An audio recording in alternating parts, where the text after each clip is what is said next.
High viewers, ఈరోజు ఆంధ్రప్రదేశ్ రాజకీయాలు కనుక చూస్తూ ఉన్నట్టయితే 2029 ఎన్నికలలో చంద్రబాబు నాయుడు రాజకీయాల్లో ఉండరు.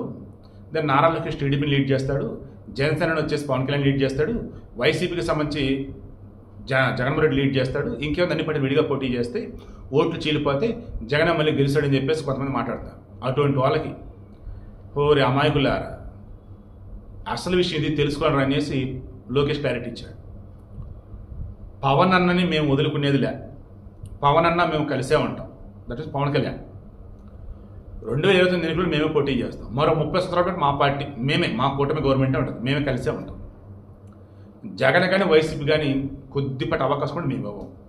ఏ రకంగా చెప్పాడంటే లోకేష్ ఈరోజు మా ప్రభుత్వం ప్రజల కోసం ఉంది, మా ప్రభుత్వం రూల్స్ ఫాలో అవుతుంది. నేను రెడ్ బుక్ అని అంటూ ఉన్నా, రెడ్ బుక్ రాజ్యాంగం వచ్చేసి ఫాలో అవుతుంది. అంతే తప్ప జగన్మోహన్ రెడ్డి అధికారంలో ఉన్నప్పుడు రాజరెడ్డి రాజ్యాంగం చెప్పేసి ఎవరికి దేన్ని ఫాలో అయ్యారు. మేము అలా కాదు, ప్రతిదీ కూడా సాక్ష్యాలు చూపి ప్రతిదీ కూడా కోర్టు ముందు చూపెట్టే వాళ్ళని అరెస్ట్ చేస్తూ ఉన్నాం.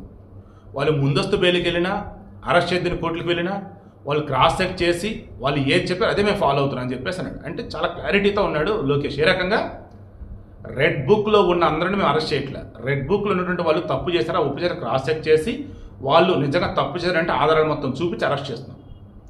తర్వాత పరిపాలన విషయంలో వచ్చేసి అర్హులందరికీ ఆ పథకాలు అందుతూ ఉన్నాయి. తర్వాత కూటమి అన్నప్పుడు మేము వచ్చేసి పార్టీలు వేరువేరుగా ఉన్నా మేమంతా అడుగులు కలిసి వేస్తున్నాం. ఇన్ కేసు ఎక్కడన్నా గ్యాప్ ఉంటే ఉండొచ్చు కాక, అంత మాత్రం చేత విడాకులు తీసుకొని మేము విడిపోం, అంత మాత్రం చేత మేము విడివిడిగా పోటీ చేయం. గుర్తుందుకు జగన్మోహన్ రెడ్డి నిన్ను కానీ నీ పార్టీని కానీ రాజకీయంగా సమాధి చేసినట్టే గుర్తుందని చెప్పేసి క్లారిటీ ఇచ్చాడు. నాకు అదే అనిపిస్తూ ఉంది.